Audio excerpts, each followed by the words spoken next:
மேடையில் அமர்ந்திருக்கிற பெரியவர்களுக்கும், என்னுடைய சினிமா முன்னோடிகளுக்கும், ஊடகம் பத்திரிகை துறை அன்பர்களுக்கும் என்னோட நன்றியும் வணக்கத்தையும் ஃபஸ்ட்டு தெரிவித்துக் கொள்கிறேன்.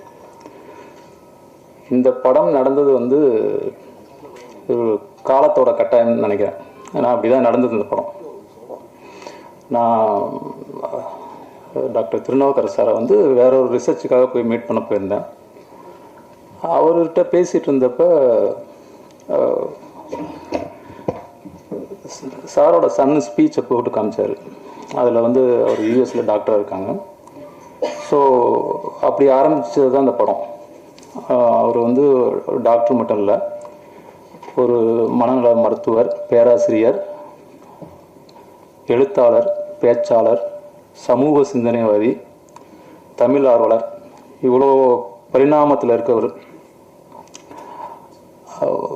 அவரெல்லாம் ஈஸியாக வந்து திருப்திப்படுத்த முடியாது. அப்படிப்பட்ட ஒருத்தர்கிட்ட இருந்து நான் பாஸ் மார்க் வாங்கியிருக்கேன்னா அது பெரிய சந்தோஷமாக நினைக்கிறேன். அவரோட சிந்தனையும் என்னோட சிந்தனையும் எங்கேயோ ஒரு வேவ் லென்த் மிக்ஸாக ஒன்றா இருந்திருக்கு. அதனால தான் அந்த படம் நடந்திருக்கு. ஸோ அவருக்கும் அவரோட குடும்பத்தாருக்கும் என்னுடைய மிகப்பெரிய நன்றியை தெரிவித்துக் கொள்கிறேன். Thank you sir. ட்ரீம் வாரியர்ஸ் நிறுவனம் வந்து ஆகச்சிறந்த படங்களை கொடுக்குற மிகப்பெரிய நிறுவனம். ட்ரீம் வாரியர்ஸ் படம் பண்ணதெல்லாம் என்ன நிறைய பேர்த்துக்கு ட்ரீமாகவே இருந்திருக்கு. அவங்கெல்லாம் வந்து ஒரு சாதாரணமாக எந்த விஷயத்தையும் ஒத்துக்க மாட்டாங்க. ஒரு ஆர்டி பண்ணி ஒரு கியூசி செக் பண்ணி தான் மக்கள்கிட்ட போய் சேர்ப்பாங்க. அதனால தான் இன்னும் ஒரு ட்ரீம் வாரியர்ஸ் மிகப்பெரிய நிறுவனமாக மக்கள் மத்தியிலையும் ஊடகத்துறை மத்தியிலையும் இருக்குது. ஸோ ட்ரீம் வாரியர்ஸ் அவங்க ஃபஸ்ட்டு இந்த படத்தை கையில் எடுத்ததே அஞ்சாமையோட முதல் வெற்றின்னு நான் நினைக்கிறேன். Thank you sir, Prabhu sir and team எல்லாருக்கும் என்னுடைய நன்றி. இந்த கதை எதை பேசுது அப்படின்னா, ஒரு சட்டம் போடுற அதிகாரத்தில் இருக்க ஒருத்தவங்க ஒரு சட்டம் போடும்பொழுது ஒரு காமன் மேன் எந்த விதத்தில் பாதிப்பான், முதல் அவனோட பலங்களை பார்க்குறத விட அவனை பாதிப்புகளை தான் பார்க்கணும். ஸோ அப்படி பாதிக்கப்படுறவங்களோட காமன் மேனோட கதை தான் இது. அது மட்டும் இல்லாமல் ஒரு திருக்குறள் ஒன்று இருக்குது, ஈன்ற பெரிதிலும் பெரிதுவக்கும் தன் மகனை சான்றோன் என கேட்ட தாய் அப்படின்னு ஒரு குறள் இருக்குது. எல்லா பெற்றோர்களும் அம்மா அப்பாவும் தன்னோட குழந்தைய சான்றோனாக இருக்கணும்னு பார்க்கணுன்னு தான் ஆசைப்படுவாங்க. ஸோ அந்த சான்றோனை ஆக்கணும்னா கல்வி ரொம்ப முக்கியம். அந்த கல்வி வந்து இப்போ என்ன நிலைமையில் இருக்குது, அதுக்காக பேரண்ட்ஸ் எவ்வளோ கஷ்டப்படுறாங்க, அதைத்தான் நம்ம வாழ்வியலோட கலந்து ரத்தமும் சதயமாக அந்த படம் பேசியிருக்கு. நெக்ஸ்ட்டு வந்து விதார்த் சார், அவர் பெரிய நடிகர்னு தெரியும். இன்னும் கொஞ்சம் அவர் ஆழமாக தோண்டி அவர்கிட்ட இன்னும் கொஞ்சம் நிறைய தங்கத்தை எடுத்துருவோம். அவரை அவ்வளோ அழகாக நடிச்சிருக்காரு. Thank you Vidharth sir. வாணி போஜன், வணக்கம். ரொம்ப ரொம்ப சந்தோஷமாக இருக்கு உங்கள் எல்லாரையும் மறுபடியும் இந்த ஒரு மேடையில் வந்து நான் மீட் பண்ணுறதுல. நான் கொடுத்து வச்சுருக்கேன்னு நினைக்கிறேன். அட்லீஸ்ட் வருஷத்துக்கு ஒரு வாட்டியோ 2 வாட்டியோ உங்கள் எல்லாரையும் மீட் பண்ணுறேன். அஞ்சாமை எனக்கு ரொம்ப ரொம்ப ரொம்ப முக்கியமான படம். அதான் லைஃப்பில் வந்து நம்மளுக்கு யாரையாவது ரொம்ப பிடிக்கும், நம்மளுக்கு வந்து ரொம்ப உயிருக்கு உயிராக இருக்கிறவங்கள வந்து அடிக்கடி ஃபோன் பண்ணி விசாரிச்சு கேட்போம், நல்லா இருக்காங்களா, சாப்பிட்டாங்களா, இருந்தாங்களா அப்படின்னு. அந்த மாதிரி உயிருக்கு உயிராக நான் இந்த படத்தை ரொம்ப ரொம்ப ரொம்ப ரொம்ப லவ் பண்ணியிருக்கேன். எப்போ ரிலீஸ் பண்ண போகிறீங்க, எப்போ ஏதாவது ஒரு அனௌன்ஸ்மெண்ட் வரும், ட்ரீம் வாரியரில் என்ன சொன்னாங்க, அது மாதிரி நான் எந்த படம் போனாலும் முதல்ல எனக்கு இந்த படம் தான் ஞாபகம் வரும். பிகாஸ் அந்த அளவுக்கு எல்லாருமே உயிரை கொடுத்து ஒர்க் பண்ணியிருக்கோம். அண்ட் நிறைய பேர் என்ன கேட்டாங்க, என்னங்க எடுத்தோடனே 2 குழந்தைங்களுக்கு அம்மாவாக நடிச்சிருக்கீங்கன்னு. அப்படி நான் பண்ணலை அப்படின்னு நான் நினச்சேன்னா ஒரு ஆக்ட்ரஸாக இருக்கிறதுக்கு அர்த்தமே இல்லைன்னு நினைக்கிறேன். பிகாஸ் எனக்கு இப்படி ஒரு படம் கிடைச்சது ரொம்ப ரொம்ப ரொம்ப சந்தோஷமான ஒரு விஷயம். ரம்பா மேமுக்கும் அரசுக்கும் தேங்க்ஸ் சொல்லிக்கிறேன். தேங்க்ஸ் அரசு. ஏன்னா என் மேலே ஒரு கான்ஃபிடென்ட் வச்சு என்னை வந்து ஆடிஷன் கூப்பிட்டார். நான் அப்போ கூட டைரக்டர் சார் கிட்ட சொன்னேன், சார் எனக்கு நடிக்க தெரியும் சார். என்ன இல்லைங்க பரவாயில்லைங்க, என்ன உங்ககிட்ட எனக்கு என்ன வாங்க முடியும்னு தெரியணும், வந்து ஆடிஷன் பண்ணி கொடுங்கன்னு சொன்னார். நான் ஆடிஷன் பண்ணேன். அந்த நிமிஷமே எனக்கு தோணுச்சு இது ஒரு நல்ல படமாக இருக்க போகுது. அண்ட் ஒரு ஆக்டராக ஒரு சோஷியல் ரெஸ்பான்சிபிளாக இருக்கிற ஒரு பர்சன் கண்டிப்பாக இந்த படத்தை இல்லைன்னு சொல்ல மாட்டாங்க. ஸோ 100% கொடுத்துருக்கேன் நம்புகிறேன். வித் சார், நம்ம ஊரில் வந்து சில ஆக்டர்ஸ் தான் வந்து நம்ம அவங்கள வந்து அப்பா எப்படிடா இப்படிலாம் நடிக்க முடியும்னு தோணும். எவ்வளோ பெரிய ஸ்டார்ஸ் இருந்தாலும் சில பேரை தான் நம்ம வந்து நடிகர்களாக நம்ம வந்து ஒரு உயிரை கொடுத்து அந்த ஃப்ரேமில் பார்க்குறப்பவே நடிக்கிற மாதிரி தெரியாது. அவங்கள வந்து அப்படி நம்ம நேரில் பார்த்து நம்ம பக்கத்து வீட்டில் என்ன நடக்குதோ அந்த ஆக்டிங்கில் கொண்டு வரதுங்கிறது ரொம்ப ரொம்ப கஷ்டம். அப்படி தமிழ் இண்டஸ்ட்ரியில் I think very few actors இருக்காங்க. அதில் விதாத் சார் ஒரு நம்ம எல்லாருக்குமே பெருமை சேர்க்குற ஒரு ஆக்டர்னு நினைக்கிறேன். அவரோட கதை சூஸ் பண்ணுறதுல இருக்கட்டும், எல்லாமே இருக்கட்டும். ரெசார்ட் பிரபு சார் ரொம்ப ரொம்ப நன்றி. லைக் எவ்ரிபடி செட், இங்கே ஒரு படம் பண்ணுறதுங்கிறது எல்லாருக்கும் ஒரு ட்ரீமாக இருந்திருக்கு. நான் அவருடைய அத்தனை படமே நான் வந்து தேட்டரில் போய் பார்த்துருக்கேன். பிகாஸ் ஏதாவது ஒன்று இருக்கும் அந்த படத்தில். நான் நடிக்க வர்றதுக்கு முன்னாடியே சொல்கிறேன், எனக்கு சினிமாவுக்கும் எனக்கும் சம்மந்தமே இல்லை, டெலிவிஷனுக்கும் எனக்கு சம்மந்தமே இல்லை. நான் ஒர்க் பண்ணிட்டு இருக்கப்போ கூட அவரோட பேனர் இந்த படங்கள் வந்த ஒரு எதிர்பார்ப்பு இருக்கும். ஸோ வெரி ஹாப்பி நீங்கள் வந்து இந்த படத்தை ரிலீஸ் பண்ணுறது. ப்ரொடியூசர் சார், எத்தனை டாக்டர்ஸ்க்கு இது தோணும்னு தெரியல. நம்ம வந்து இந்த ஒரு படத்தை ப்ரொடியூஸ் பண்ணலாம், மக்களுக்காக ஒரு விஷயத்த சொல்லலாம் அப்படின்னு எத்தனை பேருக்கு தோணும்னு எனக்கு சத்தியமாக தெரியாது. பட் அவருக்கு தோணி ப்ரொடியூசர் டைரக்டரை கூப்பிட்டு இப்படி ஒரு கதை எழுதுங்க, இது வெளியில் வரணும் அப்படின்னு சொல்லி பண்ணதுக்கு சார் நன்றி சார். தேங்க்யூ.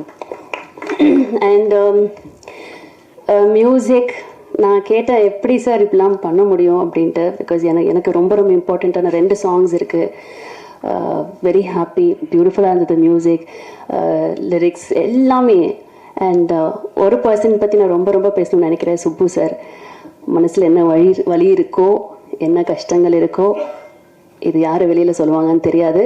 பட் அவர் பட்ட கஷ்டத்தையும் வலியும் நான் உணர்ந்தேன். ஸோ இன்னும் மேடை பார்க்குறப்ப எனக்கு ரொம்ப ரொம்ப நிறைவாக இருக்குது. சாரி, ரொம்ப சந்தோஷமாக இருக்குது. பிகாஸ் ஒரு படம் எடுத்து ரிலீஸ் பண்ணுறது எவ்வளோ பெரிய கஷ்டம் எனக்கு அது சத்தியமாக தெரியாது. பிகாஸ் அடுத்தடுத்த படங்களை பண்ணிட்டு போயிட்டே இருப்போம், சம்பாதிப்போம், சேலரி உயர்த்தும், எல்லாமே இருக்குது. பட் மொத்த உயிரையும் கொடுத்து கனவு ஆசை எல்லாத்தையும் போட்டு ஒரு படத்தை வந்து எவ்வளோ அற்புதமாக கொடுத்துருக்காரு. எவ்வளோ கஷ்டப்பட்டிருக்காரு, என்னென்ன துயரங்கள் போயிருக்காருங்கிறது ஒரு வாட்டி நான் கேட்குறப்ப எனக்கு ரொம்ப கஷ்டமாக இருந்தது. அது உயிரிழப்பையும் சேர்த்து சொல்கிறேன். ஸோ ரொம்ப சந்தோஷமாக இருக்குது அவரோட படத்தில் நான் இருக்கேன்னு. எனக்கு மனசுக்கு நிறைவாக இருக்குது. இங்கே இந்த தருணம் எனக்கு ரொம்ப ரொம்ப நிறைவாக இருக்குது. ஏன்னா எனக்கு இந்த மேடையில் எத்தனையோ வாட்டி இங்கே வந்து நின்று இருக்கேன், உங்கள் எல்லாருக்கிட்டையும் பேசியிருக்கேன். பட் இந்த மேடையில் அஞ்சாமை டீமை இப்படி பார்க்குறதுக்கு நான் ரொம்ப கொடுத்து வச்சிருக்கேன். ரொம்ப சந்தோஷமாக இருக்குது. கார்த்திக், நானும் கார்த்திக்கும் 3 மாதத்துக்கு ஒரு வாட்டி யாரா ஃபஸ்ட்டு ஃபோன் பண்ணுறது, நான் ஃபோன் பண்ணி கேட்கட்டா இல்லை அவர் கேட்டால் நம்ம என்ன சொல்லுவார், குமாரனாக்கு ஃபோன் பண்ணால் என்ன பதில் சொல்லுவார். இது மாதிரி நான் வந்து பல வருஷங்களை ஓடிட்டு இருந்திருக்கு. ஏன்னா இந்த ஒரு படம் வந்து எனக்கு தெரியாது பயங்கரமாக ஓடுமா சூப்பராக, அதெல்லாம் எனக்கு தெரியாது. ஆனால் நான் ரொம்ப லவ் பண்ணியிருக்கேன் இந்த ஒரு படத்தை. நான் மட்டும் இல்லை, எல்லாருமே சேர்ந்து. ஸோ இந்த படம் வந்து எங்கே போய் சேரணுமோ அந்த இடத்துல போய் சேரணும்னு நான் ஆசைப்பட்றேன். ஸோ அது நீங்களும் கொண்டு போய் சேர்த்துவீங்க நம்புகிறேன். நான் சொன்ன மாதிரி இந்த நாள் எனக்கு ரொம்ப ரொம்ப சந்தோஷமான நாள். மொத்த டீமையும் அந்த ஸ்டேஜில் பார்க்குறப்ப எனக்கு ரொம்ப மனசு நிறைவாக இருக்குது. Thank you so much. மேடையில் அமர்ந்திருக்கும் பெரியவர்களுக்கும் இங்கே வருகை தந்திருக்கும் பத்திரிகை ஊடக நண்பர்கள் அனைவருக்கும் என்னுடைய பணிவான வணக்கம். அஞ்சாமை என்னுடைய சினிமான்னு இல்லை, நான் தேர்ந்தெடுத்த நடிப்பு துறைக்கு வந்ததில் இந்த படம் பண்ணதில் நான் ரொம்ப பெருமைப்படுறேன். இந்த படம் ஃபஸ்ட்டு இந்த படத்தை பேசுகிறேன். இந்த படம் எனக்கு அரசு மூலமாக தான் ஒரு ஃபோன் பண்ணார். இந்த மாதிரி ஒரு சுப்புராம்னு ஒரு டைரக்டர் உங்களை மீட் பண்ணணும், நல்ல கதை அப்படின்னா. சரி, நான் பொதுவாக கதை கேட்கும்போது எந்த எதிர்பார்ப்பும் இருக்காது, எதிர்பார்ப்பு இல்லாமல் தான் கதை கேட்டேன். கதை கேட்ட போது லிட்டரலாக நான் என் குழந்தை அங்கே அப்போ தான் வந்துட்டுருக்கா, டிஸ்டர்ப் பண்ணாதப்போ அங்கே கொஞ்சம் நேரம் இரு அப்படின்னு சொல்லிட்டு கேட்டேன். அது ஆரம்பிச்சிட்டேன். Beautiful story. ஆனால் இந்த கதையை நம்ம எப்படி பண்ண போகிறோம், இதுக்கு என்ன பண்ணலாம், எப்படி, ஏன்னா இதில் ஒரு 4 காலகட்டம். இப்போ அவங்க சொன்னாங்க இல்லையா, 2019 கம்போஸ் பண்ண பாடல் ஷூட்டிங்கு, அதுக்கப்புறம் ஆட்கள் பிடிச்சின ஒரு 6-7 மாதம் சும்மா ஆஃபீஸ் போய் ஒரு ஷெட்யூல் திண்டுக்கல்ல போய் ஷூட் பண்ணிவிட்டு இப்படி கிட்டத்தட்ட 4 செட்டில் திண்டுக்கல்ல. ஏன்னா என்னுடைய கெட்டப் அந்த லைவாக விஷயத்தை பார்த்து பண்ண வேண்டியிருந்தது. பிரேக் விட்டு அதுக்கு வந்து அப்படி ஒரு தயாரிப்பாளர் கிடச்சாங்க. அந்த நாட்களை வந்து யோசிக்காமல் டைம் கொடுத்து போயிட்டு இருந்தாங்க. ஏன்னா திண்டுக்கல்ல ஒரே செட்டில் முடிக்காமல் ஒவ்வொரு செட்டிலுக்கு வந்து ஒவ்வொரு இதுவாக எடுத்தோம். அந்த காலகட்டத்தை எடுத்துக்கிட்டோம். அப்போது முதல்ல மம்மூட்டி சார் அப்படின்னு நானும் உள்ளே ப்ரொடக்ஷனுக்குள்ளேயே நான் திருநாவுக்கரசு சாரை மீட் பண்ணேன். அப்போ அவங்க பேசினாங்க, ப்ரொடக்ஷனில் ஹெல்ப் பண்ண முடியுமான்னாங்க. ஆக்சுவலாக நான் இந்த படம் கமிட் ஆனவுடனே அந்த டயத்தில் சில படங்களை விட்டுட்டேன். அதுக்கப்புறம் ஒவ்வொரு படத்துக்கும் நான் போயிட்டு வரும்போது, ஏன்னா எனக்கு வருமானம் வரணுங்கிறத போயிட்டு வரும்போது அவங்க வெயிட் பண்ணாங்க. ஏன்னா ஒவ்வொரு காலகட்டம் இருக்கணும்னு. அப்போ அந்த ப்ரொடக்ஷனில் உட்காந்து லொக்கேஷன்லாம் போய் பார்க்க ஆரம்பித்தோம். அப்போ மம்மூட்டி சார் இருப்பாங்கன்னு மம்மூட்டி சாரை போய் பார்த்து அவர் பண்ணிவிடுவாங்கன்னு அவங்களுக்கு ரொம்ப இம்ப்ரெஸ் ஆகிடுச்சு, இந்த படத்தை எப்படியாவது பண்ணிடலான்னு. ஆனால் அவங்க டேட்டும் இங்கே நம்மளை வாங்குகிற டேட்டும் செட் ஆகாமல் அப்புறம் நல்ல அற்புதமாக ரகுமான் சார் வந்தாங்க. அவங்க ரொம்ப பிரமாதமாக பண்ணியிருக்காங்க. இப்போ படம் முடிஞ்சுது, பியூட்டிஃபுல்லாக படம் முடிஞ்சுது. இந்த படத்தை ஏன்னா நான் நடித்ததில் கொஞ்சம் அதிக பொருட்செலவு இந்த படம். அப்போ இந்த செலவை எங்கே கொண்டு போய் சேர்க்கறது அப்படிங்கும்போது தான் என்னுடைய நண்பர் இசக்கி அவர் தான் இந்த படம் பார்த்தாரு. அவர் தான் பிரபு சாரை இன்ட்ரடியூஸ் பண்ணி பிரபு சார்கிட்ட, எனக்கு பிரபு சார் அவங்க படம் பண்ணி இருந்த பழக்கம் இருந்தாலும் நான் கேட்கல எதுவுமே. இசக்கி தான் படம் பார்க்க வச்சாங்க. படம் பார்த்த உடனே அன்றைக்கே முடிவு பண்ணிட்டாங்க நாங்கள் எடுத்துக்கிறோம் அப்படின்னு. அதுக்கப்புறம் இந்த ட்ரீம் வாரியரில் இருக்கிற அத்தனை நண்பர்களும் சேர்ந்து இன்னைக்கு வரைக்கும் தோள் கொடுத்துட்ருக்காங்க. இதில் இருக்கிற அத்தனை நண்பர்களுக்கு என்னுடைய நன்றியை தெரிவிச்சுக்கிறேன். பிரபு சார் ரொம்ப ரொம்ப நன்றி. உங்கள் கூட இருக்கப்பட்டுன்னு ஒரு எனக்கு ரீசண்டாக எனக்கு ஒரு வருமானத்துலேயும் சரி எனக்கு புகழாகவும் அப்படி ஒரு படைப்பு கொடுத்துட்டு மறுபடியும் உங்கள் கம்பெனிலேயே நான் ஒரு நல்ல படத்தை நடிச்சிருக்கேன். ரொம்ப சந்தோஷமாக இருக்குது. நான் ஏன் இதை வந்து நடிகனாக இருக்கிறதுல பெருமைப்படுறேன் அப்படின்னா, முதல்ல இந்த மக்களுக்கு குறைகளை மன்னர்கிட்ட போய் சொல்லணும்னா ஆர்ட் ஃபார்ம் மூலமாக தான் சொல்ல ஆரம்பித்தாங்க. நடனத்தாலோ நாட்டிய நாடகத்தாலேயோ இல்லை நாடகத்தினா வழியாவோ இப்படி தான் சொல்ல ஆரம்பித்தாங்க. நான் முதல் நடிக்க ஆரம்பித்ததே கூத்துப்பட்டில் நாடகத்தில். அப்போ சோசியல் காஸ் நம்மளுடைய மக்களுக்கு தேவையான சின்ன சின்ன இன்றைக்கி இருக்கிற பிரச்சனையை ரொம்ப அழகாக இதை வந்து எப்படின்னா யாரையோ எதிர்க்கிறாவோ இல்லை யாரையோ ஆதரிக்கிறதுக்காக இல்லை, இன்னைக்கு இருக்கிற மக்களோட மனநிலை மக்களோட வழியை ரொம்ப அழகாக சொல்லியிருக்காங்க. இந்த படம் பண்ணும்போது நான் இந்த படம் பார்க்கல, நான் எல்லாட்டையும் ஒன்று சொல்லுவேன். நான் சின்ன வயசில் படம் பார்க்கும்போது ஊரில் சாமி படத்துக்கு எங்கள் அம்மா கூப்பிட்டு போவாங்க. அப்போ நான் தேரில் உட்காந்துருந்தா அந்த பாடல் வரும்போது இந்த 2 பக்கமும் லைட் இருக்கும், அது அப்படியே எரிய ஆரம்பிக்கும். திடீர்னு ஆவேசம் வந்து ஒரு அம்மன் பாடல் வந்ததுன்னா ஊரில் இருக்க 2 3 பேர் 4 பேர் அப்படி ஆட ஆரம்பிச்சிருவாங்க. ஊரில் பார்க்கலாம் அந்த ஆவேசம். அது நான் என்னவா அப்போ வந்து ஐயோ மியூசிக் அவங்கள இழுத்துருச்சு, இல்லை அந்த படம் அவங்கள இழுத்துருச்சு, இல்லை அவங்கள தாக்கம் இழுத்துருச்சு, அப்படி தான் போயிருந்தது. ஆனால் நாங்கள் நாடகத்துறைக்கு நடிப்புத்துறைக்கு வந்தபோது தான் தெரிய ஆரம்பிச்சது, அவங்களை ஒருங்கிணைக்க ஆரம்பிச்சது. அவங்க என்ன ஃபோக்கஸ்டாக இருக்கணும் அது போக ஆரம்பித்தாங்க, அவங்க எமோஷனில் வெளிப்பட்டதுன்னு. அப்படி தான் இந்த படம் பார்க்குறேன். நான் கிட்டத்தட்ட நான் என்னுடைய படங்களை வந்து ஒரு தரம் 2 தரம் பார்த்துட்டு அதுக்கப்புறம் எனக்கு என்ன தெரியும்னா படத்தை விட என்னோடய ஃப்ளா தெரியும், என்னுடைய குறைகள் தெரிய ஆரம்பிச்சிடும். நான் அதை தான் நோட் பண்ணிகிட்டு இருப்பேன். நான் அதிகமாக கிட்டத்தட்ட சுதன் எடிட்டர் சார் அவர் எடிட் பண்ணும்போது நான் அவர் கூடயே உட்காந்து பின்னாடி சோபாவில் உட்காந்து பார்த்துக்கிட்டே இருப்பேன். இந்த படத்தை நான் அவ்வளவு தரம் பார்த்துருக்கேன். இந்த படம் பார்க்கும்போது எனக்கு இன்னைக்கு வரையும் என்னால் அதுலேருந்து மீள முடியல. இந்த படம் பார்க்கும்போது அத்தனை பேருக்கும் இதை நான் கண்டிப்பாக நான் உங்களை வந்து இந்த படம் ரிலீஸ் ஆகி ஓனதுக்கப்புறம் உங்களை நான் சந்திக்க தான் போகிறேன். நீங்கள் அப்போ கேட்கலாம். கண்டிப்பாக இதை பார்த்த அனைவரும் நீங்கள் அதுக்குள்ளே போயிடுவீங்க, உங்களை கனெக்ட் பண்ணிப்பீங்க. ஏன்னா இது வந்து நம்ம படம், இது ஒருத்தரோட படம் இல்லை, இங்கே இருக்கிற எல்லாரோடைய படம். இங்கே மட்டும் இல்லை, எங்கெல்லாம் பார்க்குறோமோ இந்தியாவில் இருக்கிற அத்தனை மனிதர்களோட படம் ரொம்ப அற்புதமாக எடுத்திருக்காங்க. அப்படி நான் ஒரு பிரச்சனையை என்னுடைய நடிப்பு தொழில் மூலமாக சொல்கிறதுக்கு ஒரு வாய்ப்பு கிடச்சிருக்கு. அப்படி தான் நான் சுப்ரமணியன் சார் ரொம்ப ரொம்ப நன்றி. எனக்கு இப்படி ஒரு படத்தை எனக்கு கொடுத்ததுக்கு ரொம்ப பெருமைப்படுறேன். நான் அந்த படம் நடித்ததில்லை, நான் இதுவரை நடித்ததில் இந்த படத்தில் நடித்தது நான் ரொம்ப ரொம்ப பெருமைப்படுறேன். அப்புறம் இதில் முக்கியமாக நான் இவங்களை சொல்லணும், கார்த்திக். அவர் இன்னைக்கு வரையும் நேற்று ஷூட்டிங் போயிட்டு இன்னைக்கு வந்த மாதிரி தான் இன்னைக்கு வரையும் அந்த படத்தை பற்றி இதை மட்டும் தான் பேசுவார். வெளி படம் போனால் நாங்கள் ஃபோன் பண்ணால் கூட வேறு படத்தை சொன்னால் கூட அடுத்த செகண்ட் இந்த படத்தை பற்றி தான் வருவார். ஸ்டில் இன்னும் அதிலே இயங்கிக்கிட்டு இருக்கார், அஞ்சாமைக்குள்ளே இயங்கிட்டு இருக்கார். பியூட்டிஃபுல்லாக அவங்களுடைய ஒளிப்பதிவு அவ்வளோ பிரமாதமாக இருந்திருக்கு. உங்களுக்கு இடம் பெருசாக இருக்குது, உங்களுக்கு மட்டும் இல்லை, இதில் பங்கு பெற்ற அத்தனை பேருக்கும் வேறு ஒரு இடம் இருக்குது, அதில் மாற்றமே இல்லை, அது கண்டிப்பாக எனக்கு தெரியுது. அப்புறம் இசையமைப்பாளர் ராகவ் சார், இதில் எனக்கு ஒரு முக்கியமாக சொல்லணும்னா ஒரு பாடல் இருக்குது, அமேசிங். ஆக்சுவலாக நான் இன்றைக்கி போடுவாங்களோன்னு நினச்சேன் அந்த பாடலை, எனக்கு அதுலேருந்து என்னால் வெளியில் வர முடியாது, ஆனால் அது போட முடியாது, அது எனக்கு தெரிஞ்சுது. அந்த பாடலை போட முடியாது, ஏன்னா இந்த இதில் இருக்கிற பாடலுக்கு பூராமல் கதையோட உள்ளுக்குள்ளே இருக்கிறதுனால போடலை. அற்புதமான பாடல். அந்த பாடலை நான் அவ்வளவு தரம் கேட்டிருக்கேன். எனக்குள்ள ஒரு ஆவேசம் வந்திருக்கு, எனக்குள்ள ஒரு வெறி வந்திருக்கு. இதுக்கு முன்னாடி நான் சின்ன வயசில் படம் பார்க்கும்போது ஜாக்கி ஜான் படம் பார்த்தா பக்கத்தில் இருக்கிற யாரும் இருக்க மாட்டாங்க, இங்கிட்ட ஒரு குத்து அங்கிட்ட ஒரு குத்து, ஒரு மாதிரி ஆவேசம் வரும் எனக்கு ஃபைட்டை பார்க்கும்போது. அப்படி எனக்கு ஒரு ஆவேசத்தை கொடுத்தது இந்த படத்தில் அந்த பாடல். அதில் கிருத்திக் ஒரு இடத்துல பிரமாதம் ஒன்று பண்ணுவான், எக்ஸ்ட்ரானரியாக பண்ணுவான். அடுத்த தலைமுறை நடிகர் வரையும் நான் பார்க்குறேன், ரொம்ப பிரமாதமான ஒரு நடிகர், அவனுக்கு பெரிய ஃபியூச்சர் இருக்குது. அப்புறம் எனக்கு வாணி மேடம்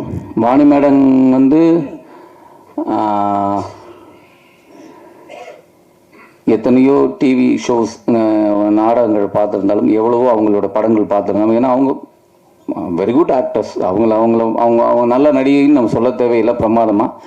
ஆனால் நம்ம எல்லாரும் பார்க்காத இன்னொரு நடிகை இந்த படத்தில் பாருங்கள். நான் தான் சொன்னேன், எனக்கு ரொம்ப பிடிக்கும் ரேவதி மேடம். அதுக்கப்புறம் நான் பார்க்குற இவங்க இந்த படத்தில் அப்படி பண்ணிட்டாங்க, அப்படியான ஒரு இடம் அவங்களுக்கு இருக்குன்னு நான் நம்புகிறேன். அவ்வளோ பிரமாதமாக பர்ஃபார்ம் பண்ணியிருக்காங்க. அதுவும் குறிப்பாக அந்த பாடல் காட்சிக்கு முன்னாடி எனக்கு நடக்கிற ஒரு விஷயம் எக்ஸ்ட்ரானரி. அவங்க ரொம்ப பியூட்டிஃபுல் ஆர்டிஸ்ட்டு. நான் பேசிக்காக ஒரு டாக்டர், அதுவும் சைக்கியாட்ரிஸ்ட்டுக்கு பேச தெரியாது, ஆனால் பேசுனீங்கன்னா கேட்க தெரியும். அதுதான் சைக்கியாட்ரிஸ்டோட ஒரு குணாதிசயமே.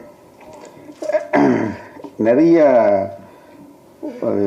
சமூகத்தில் இருக்கிற அவலங்களையே நாங்கள் டெய்லி பார்த்து பழகினவங்க. நீங்கள்லாம் சமூகத்தில் இருக்கிற நல்லதையே பார்த்து பழகினவங்க. அதான் வித்தியாசம். காலையிலிருந்து சாயந்தரம் வரைக்கும் எவ்வளவு பிரச்சனைகள் பார்த்துக்கிட்டு இருக்கிறோம். அந்த மாதிரி சிலதெல்லாம் பாதிக்கும்போது இதுக்கெல்லாம் ஏதாவது செய்யணும் அப்படின்ற மாதிரி தோணிக்கிட்டே இருக்கும். ஓரளவுக்கு எல்லாம் முடிஞ்சு போச்சு, ரிட்டையர்மெண்ட் ஆயாச்சு. ஒரே ஒரு கிஃப்ட் என்னென்னா, எனக்கு கிடைச்ச 2 பசங்க கொஞ்சம் கூட பணத்து மேலே ஆசை இல்லாத பசங்க. அதான் அதில் இருக்கிற ஒரு இது.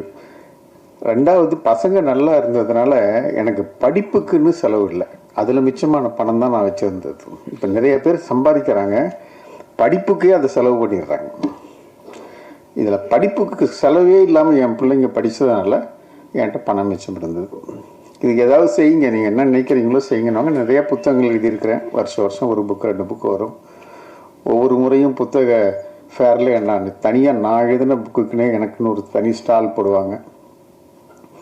அந்த மாதிரி வந்துட்டு இருக்கும்போது நிறைய அந்த ஃபிலிம் இன்ஸ்டியூட்லேருந்துலாம் பசங்க வரும்போது உளவியல் சம்பந்தமாக சில சந்தேகங்கள் விளக்கங்கள் கேட்க பார்ப்பாங்க. இது எடுக்கலாமா, இப்படி எப்படி வரும், இப்படின்னா சைக்கோன்னா என்னெல்லாம் கேட்கும். அந்த மாதிரி 2 முறையோ 3 முறையோ சுப்பராமன் என்னை பார்த்துருக்கிறாரு. ஒரு நாள் பேப்பர் படிப்பேன், காலையில் 4-5 பேப்பர் படிக்கிற பழக்கம் உண்டு. ஒரு நாள் படிக்கும்போது டக்குன்னு உடனே சுப்பராமனுக்கு ஃபோன் பண்ணி வர சொன்னேன். இவ்வளோ அநியாயம்லாம் நடக்குது, இதெல்லாம் நீங்கள் படமாக எடுக்கக்கூடாதுன்னு கேட்டேன். அவர் கதையெல்லாம் எடுத்துக்கிட்டு என்ன படம் பண்ணுங்கன்னு கேட்கல. ஏன்னா அவர் என்னை கன்சல்ட் பண்ண நிறைய பேர் என்னுடைய தொழில் ரீதியாக ஆல்மோஸ்ட் நீங்கள் யாரை சொன்னாலும் அவங்க ஏதாவது ஒரு வகையில் என்ன அறிமுகமானவங்களாக தான் இருப்பாங்க.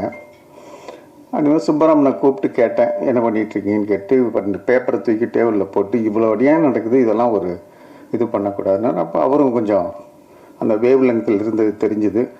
இதை மட்டும் வச்சு ஒரு கதை எழுதுங்க, உண்மையை மட்டும் பண்ணுங்க, நான் செலவு பண்ண தயார் அப்படின்னு சொன்னேன் நான்.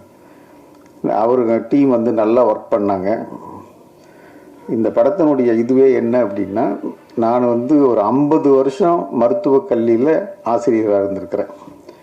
ஸோ மருத்துவக் கல்வி எந்த காலத்தில் எப்படி இருந்துச்சுன்னு தெரியும். நான் 1968 பேட்ச் டாக்டர் MBBS.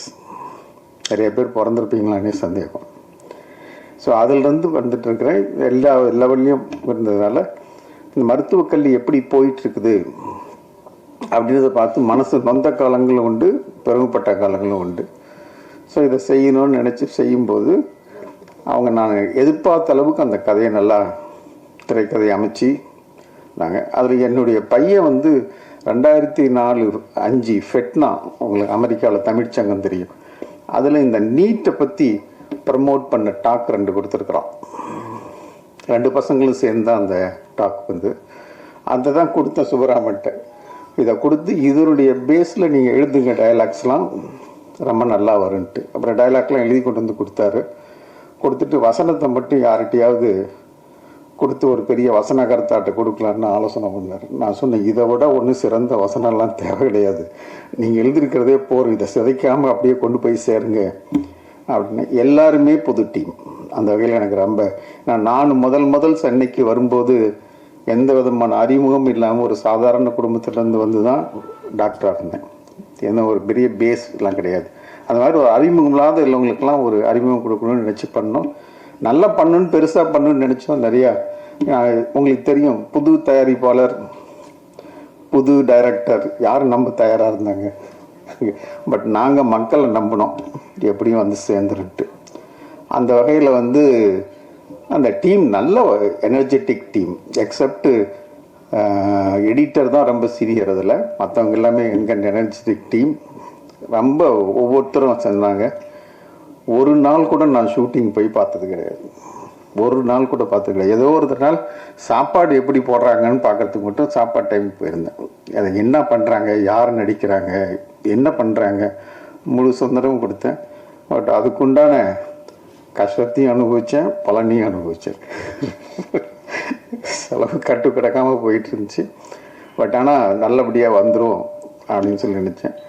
முடித்து கொடுத்துட்டு இதை ரிலீஸ் பண்ணுறதுன்றது, அது உதாரணம் சொல்லுவேன் நான். கல்யாணம் பண்ணி குழந்தை உண்டாகி கரு உண்டாயிடும், அதோட கடமை முடிஞ்சதுன்னு நினைக்கிறாங்க. பட் அதை ஒழுங்காக டெலிவரி பார்த்து பிள்ளைய கொண்டு வந்து சேர்க்குற கடைசி நிமிஷம் வரைக்கும் அதுக்கு வேலை நிறையா இருக்குது அப்படின்றத உணர்ந்தேன். படம் எடுக்கிறத விட வெளியிடுறது ரொம்ப கஷ்டன்னும் போது ஒரு நல்ல டீம் கிடைச்சிது. இவர் மூலமாக அறிமுகமாகி, கதாநாயகர் மூலமாக அறிமுகமாகி பிரபுகிட்ட ஒரு நாள் பேசினேன். ஐ திங்க் பிரபுகிட்ட என்ன ஒரு 2 minutes பேசப்போன்னு நினைக்கிறேன், 2 or 3 minutes. I think he the right person அப்படின்னு சொல்லிட்டு அவர்கிட்ட பொறுப்பு ஓடிச்சிட்டு நான் அமெரிக்கா கிளம்பி போயிட்டேன். நீங்கள் எப்படி பண்ணுமோ அது பண்ணிக்கிங்க, ஒன்று எதுவாக இருந்தாலும் ஃபைனல் என்கிட்ட ஒரு மரத்தை காமியா. நான் எடுத்த நோக்கம் இதில் இருக்கணும்.